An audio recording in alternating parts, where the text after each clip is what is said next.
Këshilli i Rinisë së Evropës në Kosovë dhe kompania gjermane SC International nënshkruan marrëveshje bashkëpunimi. Marrëveshja parashet që në këtë kompani si vjet të punësojnë 70 të rinj nga Kosova, ndërsa për 5 vjet deri në 400 të rinj.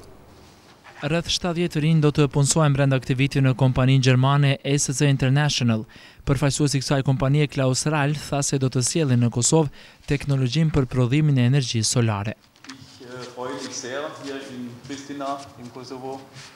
Jam për herë të parë në Kosovë, më pëlqen shumë, por qëllimi im nuk është një vizitë thjesht.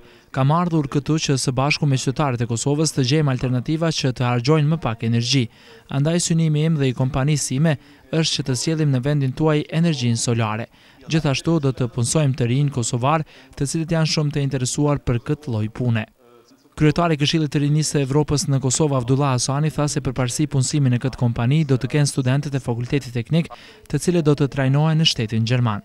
Kompania SUC i ka ofruar Këshillit të Rinisë së Evropës që përveç se përmes tij të zgjidhen të punësuarit që do të punësohen, përmes Këshillit të Rinisë së Evropës në Republikën e Kosovës të përgjigjen edhe studentë të Fakultetit Teknik, të cilët do të trajnohen për fushat të caktuara në shtetin e Gjermanisë. Kjo marrëveshje do të jetë 5 vjeçare që sipas përfaqësuesve të kompanisë SC International do të arrijë të punësojë deri në 400 të rinj kosovar. Doganat e Kosovës